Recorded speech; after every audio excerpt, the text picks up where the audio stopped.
Hello दोस्तों, नमस्कार। Welcome to this video. उम्मीद करता हूं आप सब बहुत बढ़िया होंगे और आपके जेएससीएलटी ग्रेड लेक्चरर की तैयारी बिल्कुल मस्त चल रही होगी।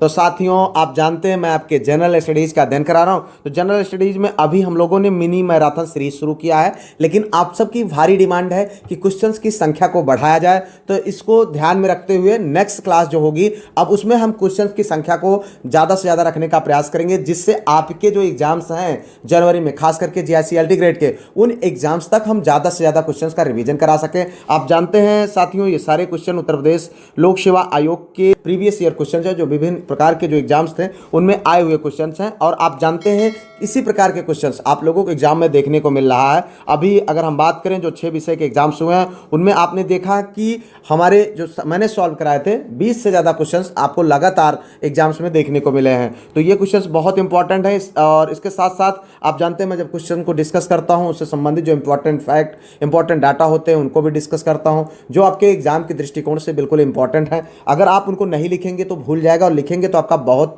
समय जाएगा। इसलिए मैंने आप सबके कहने पर एक ये जो है ग्रुप बनाया है। इस नंबर पर व्हाट्सएप पर कांटेक्ट कर लीजिए। एक छोटी सी फीस रखी गई है, उस फीस को पे करके आप उस ग्रुप में जुड़ सकते हैं, जहां पर जो भी मैं पढ़ाता हूं पीडीएफ के फॉर्म में भेज देता हूं। उसके साथ साथ जो 6 दिन पढ़ाया जाता है, संडे को टेस्ट ले लिया जाता है, जिससे आपकी कंसिस्टेंसी मेंटेन रहती है। और कल संडे था, कल आप लोगों ने टेस्ट दिया, बहुत अच्छा स्कोर किया आप सभी ने, तो इससे आपको एक मोटिवेशन मिलेगा। और इसके साथ साथ मैं प्रयास कर रहा हूं उस ग्रुप में अब आपको ज़्यादा से ज़्यादा टेस्ट कराया जाए, जिससे आप अपने एग्जाम के लिए बेहतर तरीके से तैयार हो सके। आइए वीडियो को शुरू करते हैं। लेते हैं पहला क्वेश्चन भैया, निम्नलिखित ग्रहों में से कौन सा ग्रह सूर्य के चारों ओर पूरब से पश्चिम की तरफ क्लॉकवाइज घूमता है? आपको बताना भाई। पृथ्वी, मंगल, शुक्र और बृहस्पति। तो देखिए यहाँ पर जो सही विकल्प है वो है आपका सी, यानी शुक्र। जी हाँ, सौरमंडल के अधिकांश ग्रह सूर्य के चारों ओर पश्चिम से पूरब यानी एंटी क्लॉकवाइज घूमते हैं, ठीक है। लेकिन शुक्र और वरुण, जी हाँ, 2 ग्रह शुक्र और वरुण जो है ये पूरब से पश्चिम में सूर्य की परिक्रमा करते हैं। शुक्र सूर्य से दूसरा सबसे निकटतम ग्रह है, ये भी ध्यान रखें भाई। क्वेश्चन इस तरीके से भी मिल सकता है कि जो है दूसरा सबसे निकटतम ग्रह कौन है? शुक्र है। इसका आकार, त्रिज्या और भार पृथ्वी से मिलता जुलता है, इसीलिए इसको क्या कहा जाता है? पृथ्वी का जुड़वा भी कहा जाता है। यह सौरमंडल का सबसे गर्म और सबसे चमकीला ग्रह है। तो ठीक है भाई, आगे बढ़ते हैं अगले क्वेश्चन की ओर। देखो यहाँ पर यह है आपका निम्नलिखित युग्मों में से कौन सा सुमेलित नहीं है? सौरमंडल का सबसे बड़ा ग्रह जो कि बृहस्पति ग्रह, ठीक है। सौरमंडल का सबसे छोटा ग्रह बुध ग्रह। सौरमंडल का सर्वाधिक चमकीला ग्रह शुक्र ग्रह। सौरमंडल का मंदतम गति वाला ग्रह, आपको बताना भाई कौन सही सुमेलित नहीं है। तो अभी हम लोगों ने देखा सबसे चमकीला यह है, और इससे पहले हम पढ़ चुके हैं बुध को, ये सबसे छोटका ग्रह है बुधवा, ठीक है। और सबसे बड़ा बृहस्पति, ये सारा जो है सब जानते हैं। तो यहाँ पर जो सही सुमेलित नहीं है भैया वो है आपका डी, सौरमंडल का मंदतम गति वाला ग्रह मंगल नहीं है, बल्कि क्या है, आप इस बात को समझ लें, मंगल का परिभ्रमण काल 687 दिन है। लेकिन सबसे मंद गति वाला ग्रह वरुण है, ठीक है, नेपच्यून जिसे कहा जाता है, जिसका परिभ्रमण काल 164.8 वर्ष है। इस तरीके से आगे बढ़ते लेते हैं अगला क्वेश्चन। यहाँ पर देखिए, पृथ्वी के चुंबकीय क्षेत्र का कारक आपको बताना भैया। देखो 4 विकल्प है। भ्रू कोण के अंदर की चक्रक धाराएं, ठीक है, केंद्र में मौजूद विशाल चुंबक, अंतरिक्ष में गतिमान आवेश, उपर्युक्त में से कोई नहीं। देखो यहाँ पर जो सही विकल्प है मित्र वो आपको बताना है। सही विकल्प है पहला, यहाँ पर भूकोण के अंदर की चक्रक धाराएं, ये आपका सही विकल्प है। पृथ्वी के घूर्णन के कारण इसके द्रव अवस्था वाले बाह्य कोर में विद्युत धाराएं उत्पन्न होती हैं। ये धाराएं चुंबकीय क्षेत्र का निर्माण करती हैं। पृथ्वी का आंतरिक कोर ठोस और बाह्य कोर द्रव अवस्था में है। इससे लौह और निकेल जैसे भारी तत्व पाए जाते हैं, ठीक है। चुंबकीय धाराएं पृथ्वी के उत्तरी और दक्षिणी ध्रुवों से होकर एक चुंबकीय क्षेत्र निर्मित करती हैं। मित्र एक बात जान लें कि क्वेश्चंस बहुत ज़्यादा इंपॉर्टेंट है और आप इनको पढ़ चुके हैं, ठीक है, हम लोग रिवीजन कर रहे हैं। तो ज़्यादा से ज़्यादा क्वेश्चंस आप लोग अपना जो भी है आप जो है आंसर देने का प्रयास करिए, और जो है कमेंट के माध्यम से बताइए कि आपके कितने क्वेश्चन सही हुए। और मैं आपको आश्वस्त करता हूँ कि आने वाले वीडियोज में आपको क्वेश्चन की संख्या ज़्यादा देखने को मिलेगी, जिससे आपके ज़्यादा से ज़्यादा क्वेश्चन को हम रिवीजन रिवीजन कर पाएंगे, जिससे आप अपने एग्जाम की तैयारी बिंदास कर पाइए। ठीक है, तो यहाँ पर देखिए अगला क्वेश्चन ये देखिए, पहले यूपीपीएससी जीआईसी 2021 यानी जीआईसी लेक्चरर के एग्जाम में क्वेश्चन पूछा गया है। निम्नलिखित में से राज्य के नीति निर्देशक तत्वों का कौन सा अनुच्छेद राज्य को निर्देशित करता है कि उद्योगों के प्रबंधन में कामगारों की सहभागिता सुनिश्चित करे? देखो भैया यहाँ पर है 43A, 39A, 38 और 45। तो भैया बताना है सही विकल्प है आपका ये पहला 43A, अनुच्छेद 43A उद्योगों के प्रबंध में कामगारों की सहभागिता सुनिश्चित करने का निर्देश देता है। यह प्रावधान 42वें संशोधन अधिनियम 1976 द्वारा जोड़ा गया है। ठीक है, आगे बढ़ते लेते हैं अगला क्वेश्चन। भारत में कौन सा राज्य समान नागरिक संहिता लागू करने वाला एकमात्र राज्य है? ध्यान दीजिएगा भैया, समान नागरिक संहिता यानी यूनिफॉर्म सिविल कोड। जी हाँ, अभी बहुत चर्चाओं में है, हालांकि ये 2022-12 के परिप्रेक्ष्य में क्वेश्चन पूछा जा रहा है। जम्मू और कश्मीर, गोवा, मिजोरम, नागालैंड, इनमें आपको बताना भैया, इसमें जो सही विकल्प है वो है आपका गोवा। जी हाँ, जो कि मैं आप लोगों को जब पहली बार पढ़ा रहा था तब भी मैं ये चीज़ कंफर्म किया था कि ये जो है अनुच्छेद 44 के थ्रू समान नागरिक संहिता यानी यूनिफॉर्म सिविल कोड का प्रावधान जो है उस समय जब ये क्वेश्चन बना था तो उस समय कौन था? गोवा। उसके बाद जो है आप देख रहे हैं उत्तराखंड में लागू कर दिया गया है। ठीक है, आगे बढ़ते हैं अगला क्वेश्चन। देखिए यहाँ पर भारत के संविधान के किस भाग में राज्य के नीति निर्देशक तत्वों का वर्णन है? देखिए भाग 2, भाग 3, भाग 4, भाग यहाँ पर 6। ठीक है, तो आपको बताना भैया सही विकल्प है आपका सी। कौन है? भाग 4। ठीक है, भारत के संविधान में के किस भाग में राज्य के निर्देशक तत्वों का वर्णन? देखो भाई ये क्वेश्चन बहुत ज़्यादा इंपॉर्टेंट है। ठीक है, और जितने क्वेश्चन आपके सही हो मैं आपको इंसिस्ट करता हूँ, इम्फसाइज करता हूँ कि आप जरूर क्वेश्चन अपने लिखा करें कि हाँ हमारे इतने क्वेश्चन सही हुए, और इसी तरीके से आप अपनी तैयारी को करें। ठीक है, और मैं आपको बता दूं कि यहाँ पर ये जो पार्ट है खास करके राज्य के नीति निर्देशक तत्व भाग 1, भाग 2, भाग 3, ये आपके एग्जाम के दृष्टिकोण से बहुत ज़्यादा इंपॉर्टेंट है। अभी आपने देखा 6 जो एग्जाम्स हुए उनमें इन स्पेशल पार्ट से आपको बहुत सारे क्वेश्चंस देखने को मिले हैं। ठीक है, तो यहाँ पर जो सही विकल्प है वो है भाग 4 यानी अनुच्छेद 36 से 51, और इसको हम लोगों ने बहुत बार जो है अध्ययन किया हुआ है, बहुत बार बताया है। ठीक है, हम इसके अगर उद्देश्य की बात करें तो कल्याणकारी राज्य की स्थापना करना है। आगे बढ़ते मित्र, अगला क्वेश्चन देखिए यहाँ पर, वृद्धावस्था एवं काल प्रभावन के विषय में ज्ञान प्राप्त करने की विधा को क्या कहते हैं? Oncology, gerontology, teratology, ornithology. देखिए यहाँ पर एक बार ध्यान से समझिएगा मित्र, बात हो रही है किसकी? वृद्धावस्था एवं काल प्रभावन, ठीक है, के विषय में ज्ञान प्राप्त करने की विधा को क्या कहते हैं? यहाँ पर जो सही विकल्प है भैया वो है आपका बी, जेरेंटोलॉजी। ठीक है, वृद्धावस्था से संबंधित तथ्यों का अध्ययन जेरेंटोलॉजी यानी जरा विज्ञान नामक विज्ञान की शाखा द्वारा किया जाता है। अगर जब बात आती है ऑर्निथोलॉजी के अंतर्गत पक्षियों का अध्ययन किया जाता है, ऑर्निथोलॉजी के अध्ययन। ठीक है, यहाँ पर अगर हम बात करें ओंकोलॉजी की तो ओंकोलॉजी में कैंसर रोग के निदान का अध्ययन किया जाता है। अगर हम बात करें टेरेंटोलॉजी का तो टेरेंटोलॉजी में अप्राकृतिक रूप से हुए मानव अंगों के विकास का अध्ययन किया जाता है। ठीक है, आगे बढ़ते हैं भैया, अगला क्वेश्चन देखो यहाँ पर, निम्नलिखित अम्लों में से किस अम्ल का उपयोग कार बैटरियों में किया जाता है? एसिटिक अम्ल, हाइड्रोक्लोरिक अम्ल, सल्फ्यूरिक अम्ल, नाइट्रिक अम्ल। देखो भाई ये जो क्वेश्चंस आप लोगों को पढ़ाए जा रहे हैं, जो डिस्क्रिप्टिव चीज़ें हैं, सब कुछ पीडीएफ ग्रुप में अवेलेबल है, और संडे को टेस्ट बिल्कुल वहाँ पर अवेलेबल। तो आप लोग अगर अभी तक पीडीएफ ग्रुप ना ज्वाइन किए हो ना तो ये गलती मत करिएगा, आराम से पीडीएफ ग्रुप ज्वाइन करिए और जो है निफ्रिक होकर के अपनी पढ़ाई करिए। यहाँ पर देखिए सही विकल्प है मित्र वो है आपका सी। देखिए सल्फ्यूरिक अम्ल, देखें यहाँ पर सल्फ्यूरिक अम्ल एक प्रबल अकार्बनिक अम्ल है। ठीक है, अत्यधिक उपयोगी होने के कारण इसे रसायनों का राजा भी कहा जाता है। क्वेश्चन ऐसे भी बन सकते हैं भाई कि रसायनों का राजा किसे कहा जाता है? तो किसको कहा जाता है? सल्फ्यूरिक अम्ल को। ठीक है, इस अम्ल का उपयोग पेट्रोलियम के जो है शोधन में, विस्फोटक बनाने में, रंग व औषधियाँ बनाने में, संचारक बैटरियों में इसका प्रयोग किया जाता है। आगे बढ़ते भैया, अगला क्वेश्चन देखो यहाँ पर, मानव का आंखों की पुतली जिससे जो है जिस एल्केलाइड के अति तनु विलयन से फैलाई जाती है वह क्या है? आपको बताना है। एफेड्रिन, इक्वेनिल, एट्रोपिन और इड्रेनेलिन। ठीक है, यहाँ पर देखो सही विकल्प आपको बताना भैया कि मानव आंखों की पुतली जिस एल्केलाइड के अति तनु विलयन से फैलाई जाती है वह कौन है? तो ये है भैया एट्रोपिन। ठीक है, एट्रोपिन एक एल्केलाइड का अति तनु विलयन है जिससे मानव आंख की पुतली फैलाई जाती है। ऑपरेशन के समय एट्रोपिन का उपयोग किया जाता है। आगे बढ़ते हैं भैया, अगला क्वेश्चन देखो यहाँ पर, सूची 1 को सूची 2 से के साथ मिलान कीजिए, दिए गए कूट में से अपने उत्तर चयन कीजिए। देखो भैया, यह है पंचवर्षीय योजना, प्रथम द्वितीय तृतीय चतुर्थ। ये प्रयुक्त विकास मॉडल पूछा जा सकता है भाई, कोई जो है ऐसा नहीं है कि क्वेश्चन नहीं बनेगा, पूछा जा सकता है। तो यहाँ पर देखो इस तरीके से ये आपका कूट है, तो कूट जो आपका सही है मित्र वो है आपका बी। जी हाँ, 2 4 1 3। तो अगर हम बात करें 2 4 फिर 1 फिर 1 3, ठीक है। तो यहाँ पर देखिए 2 4 1 3, तो इस तरीके से अगर मिलान की हम बात करें तो सूची 1 में जैसे प्रथम में क्या था, हैरोल्ड डोमर मॉडल, ठीक है, प्रयुक्त विकास जो मॉडल था। अगर हम द्वितीय जो है पंचवर्षीय योजना की हम बात करें तो महालनोबिस मॉडल था, ठीक है। अगर हम तृतीय पंचवर्षीय की बात करें तो यश चक्रवर्ती मॉडल था। अगर हम चतुर्थ की बात करें तो भैया ये कौन थे चतुर्थ वाला में, अशोक रुद्र मॉडल, ठीक है। तो इस तरीके से आपका सही मिले। तो आगे बढ़ रही है भैया, अगला क्वेश्चन, योजना काल में सर्वाधिक समृद्ध दर प्राप्त की गई है। देखो भैया ये तनी बार क्वेश्चन पूछा गया, बहुत बार, ठीक है।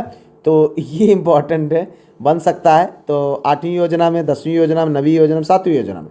तो देखिए यहाँ पर सही विकल्प भैया बी, 10वीं योजना में, और कम से कम 20 बार पूछा जा चुका है। इसमें जो है सारणी के हिसाब से अगर इसको देखें तो सबसे ज़्यादा मतलब योजना काल में, 10वीं योजना काल में सर्वाधिक समृद्ध दर प्राप्त हुई, और उसकी पूरी सारणी जो है बिल्कुल बना करके आपको PDF में जो प्रोवाइड किया गया उसमें दे दिया जाएगा, तो उससे आप देख सकते हैं, ठीक है।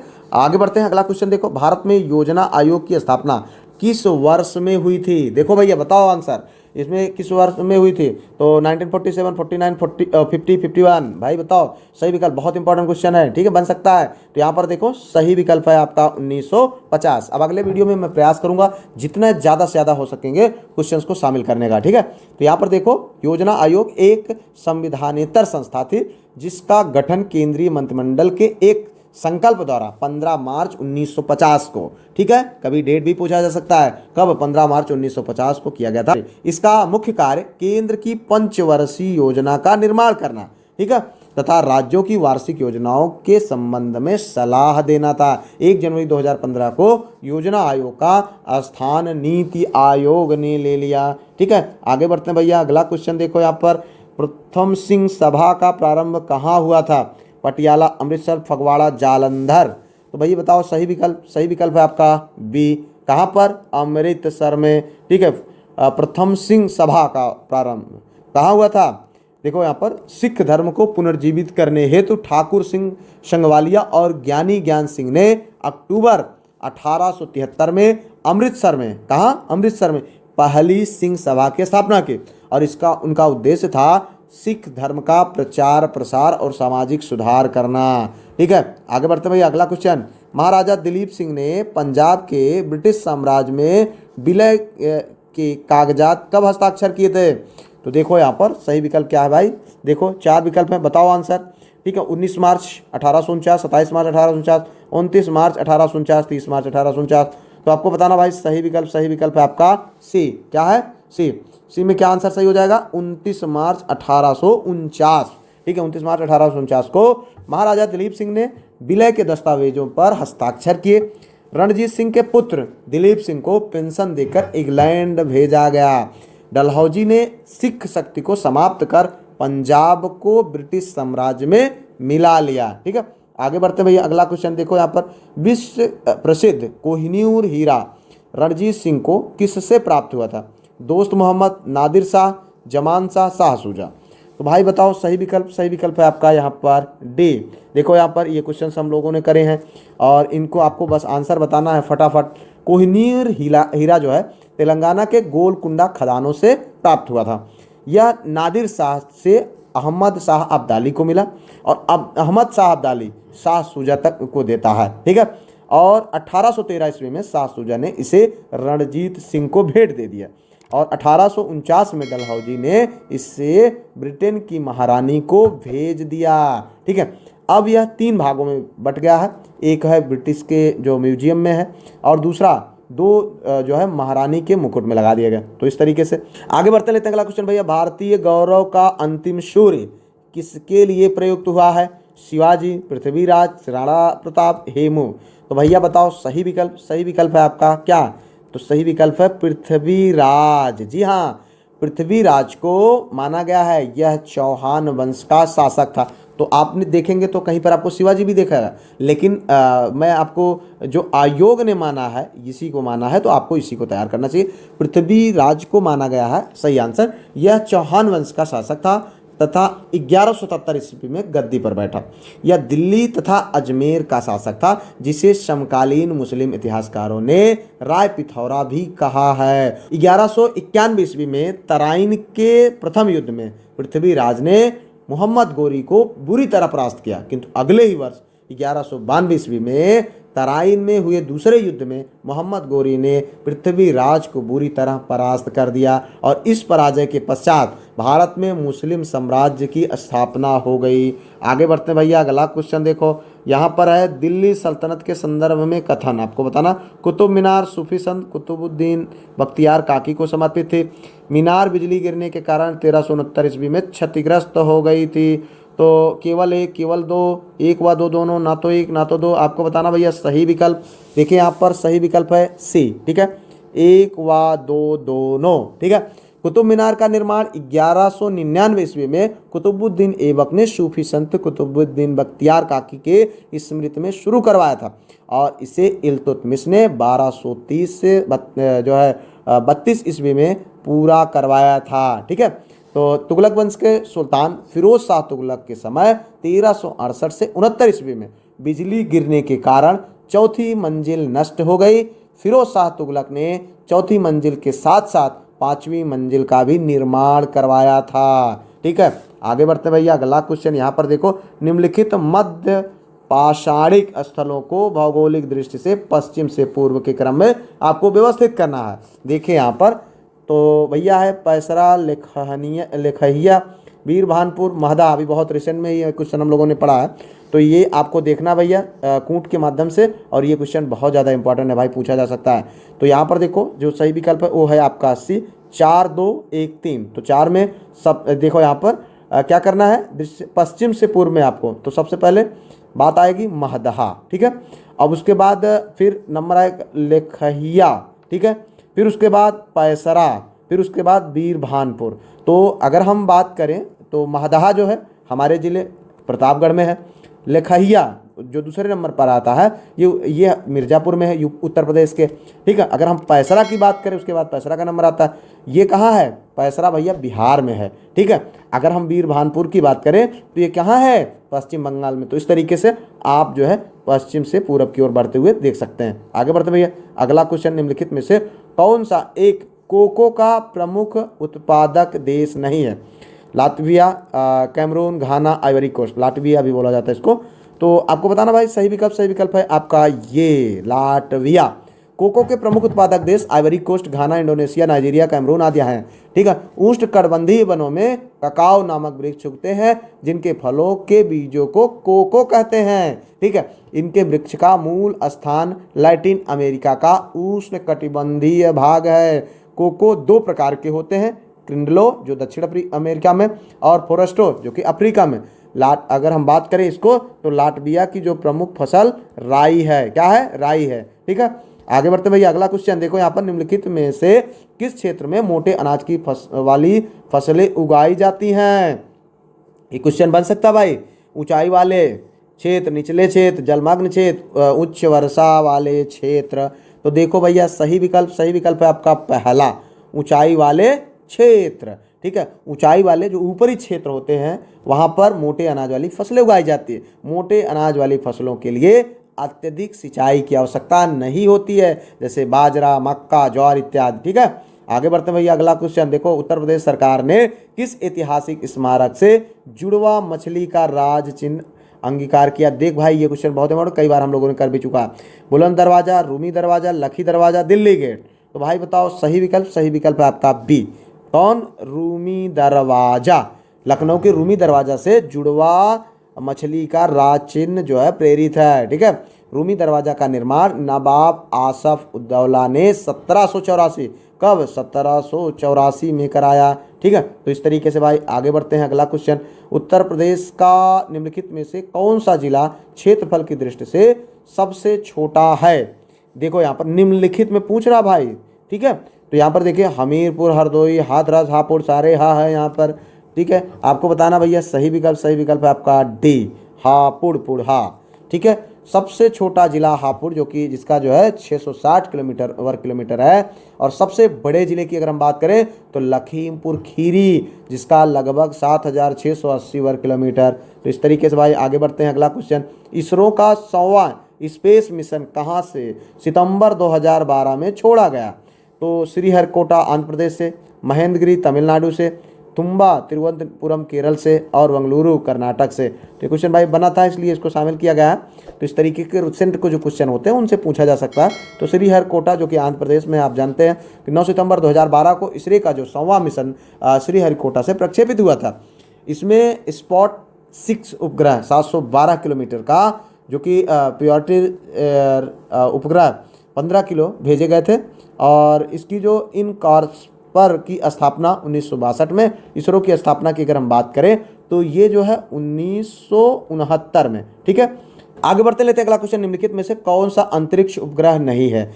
SLV-3, ठीक है, RSD-1 और IRS-1D, ठीक है, INSAT-D2। ठीक है, आपको बताना भाई सही विकल्प है ये वाला, मतलब ये अंतरिक्ष उपग्रह नहीं है। ठीक है, SLV-3 रोहिणी इसरो द्वारा प्रक्षेपित किए गए उपग्रहों की एक श्रृंखला है। ठीक है, और रोहिणी श्रृंखला के अंतर्गत इसरो द्वारा 4 उपग्रहों का प्रक्षेपण किया जा चुका है। RSD-1 उपग्रह का प्रक्षेपण 1981 में, ठीक है, और IRS-1D, ये है 1D, इसका प्रक्षेपण 1997 में, और INSAT-2D का भी प्रक्षेपण 1997 में।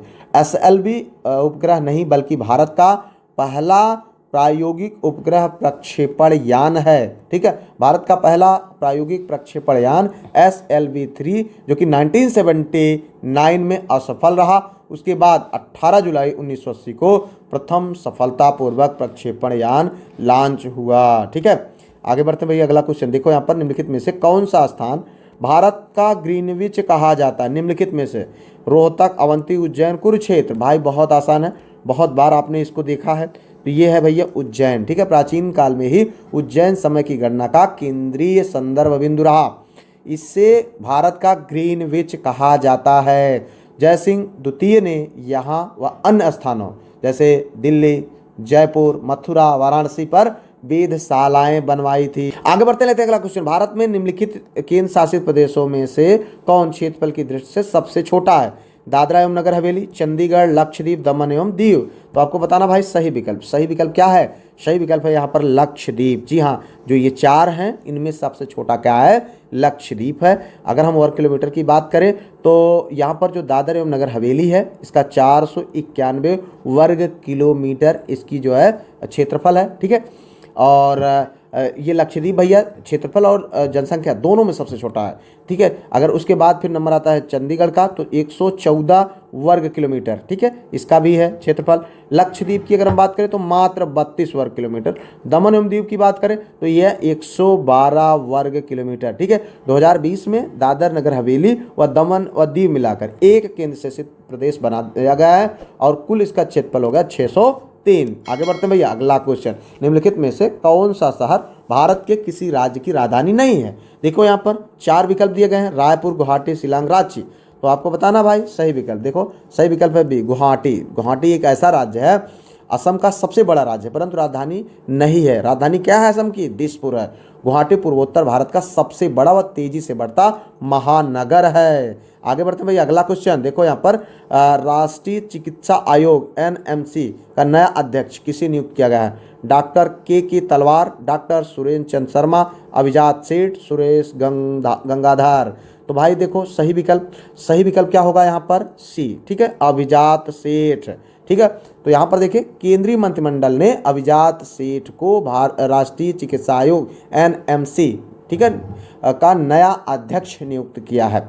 द हिंदू समाचार पत्र के अनुसार यह जानकारी 14 जुलाई 2025 को सामने आई। अभिजात सेठ सुरेश गंगाधर का स्थान लेंगे। सुरेश गंगाधर ने स्वास्थ्य संबंधी कारणों से अक्टूबर 2024 में पद छोड़ दिया था, लेकिन नई नियुक्ति न होने के कारण वे पद पर बने रहे। अभिजात सेठ एक प्रसिद्ध जो है कार्डियोथोरेसिक सर्जन हैं। वे बोर्ड ऑफ एग्जामिनेशन एवं मेडिकल साइंसेस के अध्यक्ष भी हैं, NBEMS। तो ये भी क्वेश्चन बन सकता है भाई। ठीक है, ठीक है। अगर हम बात करें यहाँ पर NBEMS की, तो ये जो है नीट और PG जैसी प्रमुख मेडिकल परीक्षाओं का आयोजन करता है। आगे बढ़ते भैया, अगला क्वेश्चन देखो यहाँ पर। रेलवे सुरक्षा बल RPF की पहली महिला महानिदेशक कौन बनी? तो कंचन चौधरी, सोनाली मिश्रा, रश्मि शुक्ला, ईदा शिशा नोग्रांग। तो भाई बताओ सही विकल्प है आपका बी, सोनाली मिश्रा। ठीक है, यहाँ पर देखिए सोनाली मिश्रा 1993 बैच के मध्य प्रदेश कैडर की भारतीय पुलिस सेवा यानी IPS अधिकारी हैं। कैबिनेट की नियुक्ति समिति ने उन्हें रेलवे सुरक्षा बल यानी RPF की महानिदेशक नियुक्त किया है। वे RPF की पहली महिला महानिदेशक बनी। सोनाली मिश्रा 31 अक्टूबर 2026 तक इस पद पर कार्य करेंगी। वे वर्तमान महानिदेशक मनोज यादव का स्थान लेंगी। मनोज यादव 31 जुलाई को सेवानिवृत्त हो गए। ठीक है, आगे बढ़ते हैं अंतिम क्वेश्चन की ओर। हिंदुस्तान यूनिलीवर लिमिटेड HUL की पहली महिला CEO MD कौन बनी? देखिए यहाँ पर प्रिया नागर, फाल्गुनी नागर, कांदेमनी गांगुली, हेमावती सेन। तो भैया बताओ सही विकल्प है आपका ये पहला वाला, प्रिया नागर। हिंदुस्तान यूनिलीवर लिमिटेड यानी HUL के 92 वर्ष के इतिहास में पहली बार किसी महिला को CEO MD बनाया गया। ठीक है, अब प्रिया नागर वर्तमान में CEO MD रोहित जावा का स्थान ले लेंगे। ठीक है, रोहित जावा का कार्यकाल 31 जुलाई को समाप्त हो गया। प्रिया नागर 1 अगस्त से पदभार जो है ग्रहण कर लिए हैं। उनका कार्यकाल 5 वर्षों का होगा। वे यूनिलीवर के ब्यूटी एंड वेलनेस डिवीजन की प्रेसिडेंस है।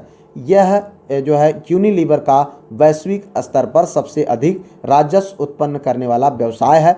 आवश्यक अनुमोदन के बाद प्रिया नागर को HUL के बोर्ड में भी शामिल किया जाएगा। वे यूनिलीवर लीडरशिप एग्जीक्यूटिव की सदस्य बनी रहेंगी। तो इस तरीके से भाई आपने 30 क्वेश्चन का जो है यहाँ पर मैराथन क्लास देखा।